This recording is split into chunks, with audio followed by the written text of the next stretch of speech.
प्रेम से बोलिए वृंदावन बिहारी लाल की जय।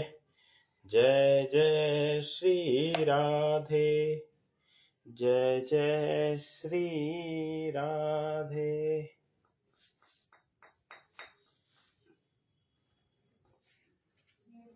जो भक्त सब में मुझे देखता है और मुझ में सबको देखता है, उसके लिए मैं अदृश्य नहीं होता, वह मेरे लिए अदृश्य नहीं होता। ध्यान योग के जिस साधक में भक्ति के संस्कार रहते हैं, जो भक्ति को ही मुख्य मानता है, वह जड़ता से संबंध विच्छेद होने पर सब में भगवान को और भगवान में सबको देखता है। अतः उसके लिए भगवान अदृश्य नहीं होते और वह भगवान के लिए अदृश्य नहीं होता। जब एक भगवान के सिवाय दूसरी सत्ता है ही नहीं, भगवान के ही अनेकों रूप में प्रकट हो रहे हैं, फिर भगवान कैसे छिपे, कहाँ छिपे, किसके पीछे छिपे। मुझ में एक ही भाव से स्थित हुआ जो भक्त योगी संपूर्ण प्राणियों में स्थित मेरा भजन करता है, वह सब कुछ बर्ताव करता हुआ भी मुझ में ही बर्ताव कर रहा है, अर्थात वह नित्य निरंतर मुझ में ही स्थित है।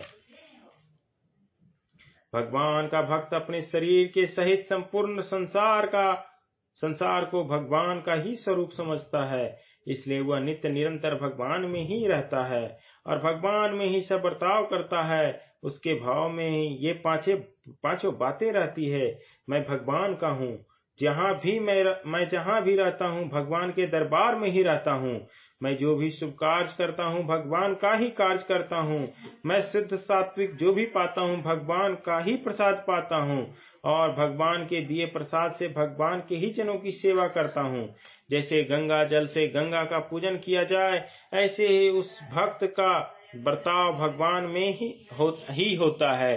जैसे शरीर से संबंध मानने वाला मनुष्य सब क्रियाएं करते हुए भी निरंतर शरीर में ही रहता है, ऐसे ही भक्त सब क्रियाएं करते हुए भी निरंतर भगवान में ही रहता है।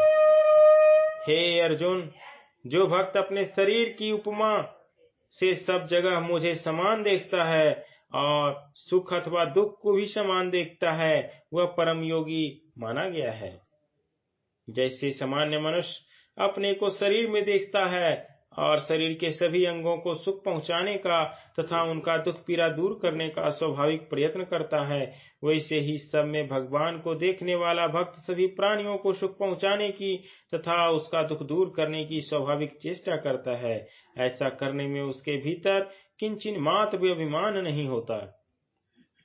अर्जुन बोले, हे मधुसूदन, आपने क्षमता पूर्वक जो योग कहा है, मन की चंचलता के कारण मैं इस योग की स्थिर स्थिति नहीं देखता हूँ। कारण कि हे कृष्ण, मन बड़ा ही चंचल, प्रथम नशील, दृढ़ जिद्दी और बलवान है। उसको रोकना मैं आकाश में स्थित वायु की तरह अत्यंत कठिन मानता हूँ। श्री भगवान बोले, हे महाबाहो, यह मन बड़ा चंचल है और इसका निग्रह करना भी बड़ा कठिन है। यह तुम्हारा कहना बिल्कुल ठीक है, परंतु हे कुंती नंदन, अभ्यास और वैराग्य के द्वारा इसका निग्रह किया जाता है।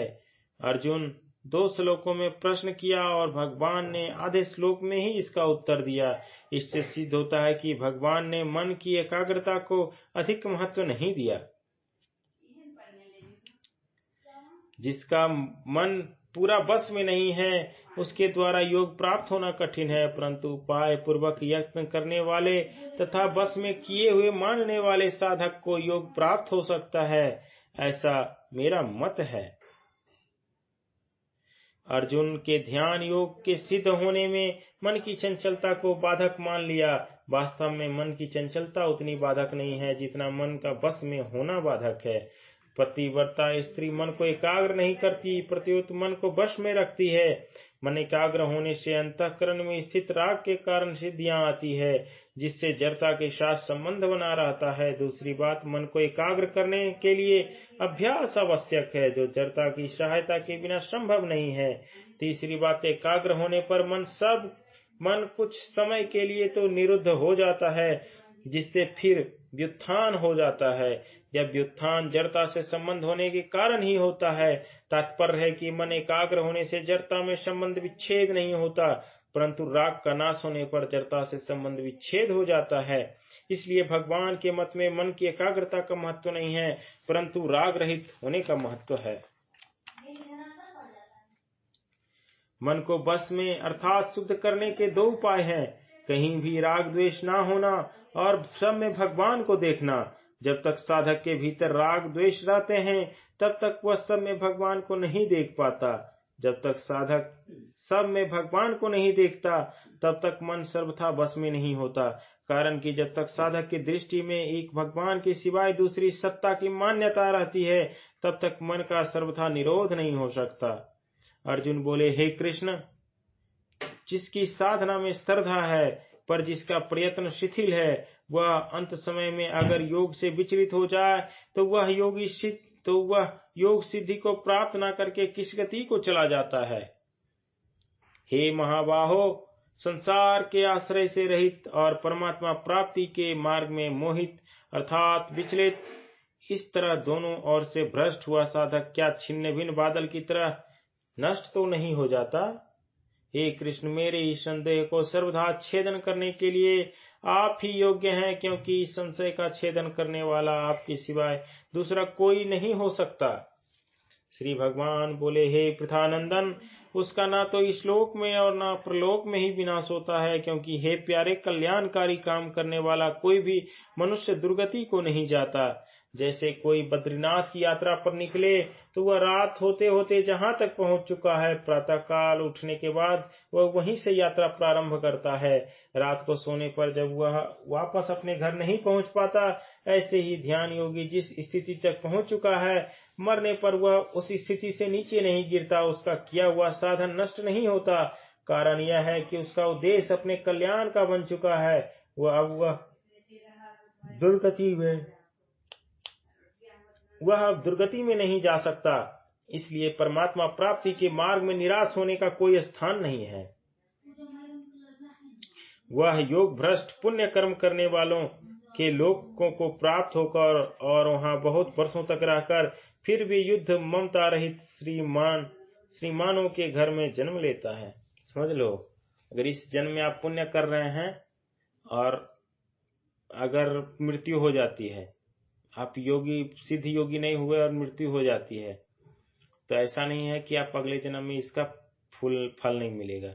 ये जहां तक पुण्य था उसके आगे अब पुण्य आपको अर्जित करना पड़ेगा। ये काम आपको जुटेगा अगले जन्म में।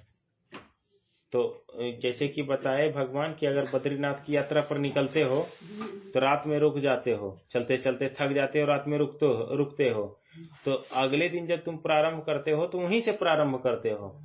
ये नहीं कि शुरुआत से फिर चलना नहीं प्रारंभ करते, जहां तक चल दिए उसके आगे फिर प्रारंभ करते हो। तो जीवन भी उसी तरीके का है, जितना तुमने अर्जित कर लिया अब अगले जन्म में उसके आगे अर्जित करोगे और उसी का सुख भोगोगे।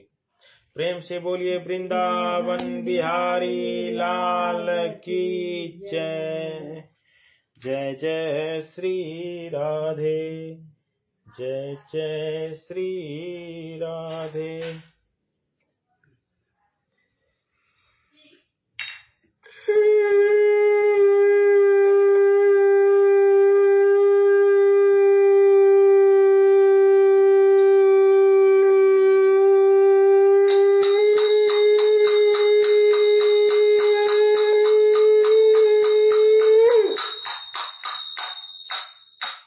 जय जय श्री राम,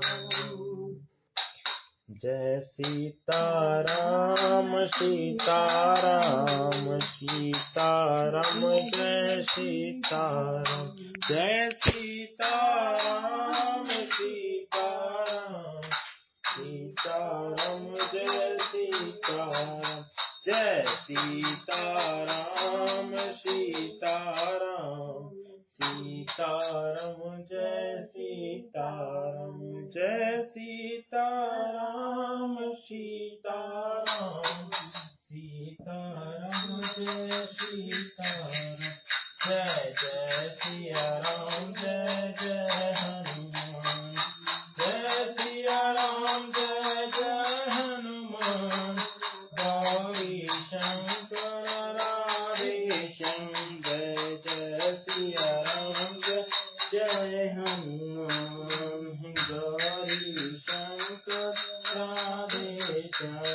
कृष्ण बाबा सीताराम श्री बाबा सीताराम श्री बाबा सीताराम बाबा सीताराम श्री विंध्य श्री बाबू सीताराम श्री सर्वजीत बाबा सीताराम श्री रघुनाथ जी बाबा सीताराम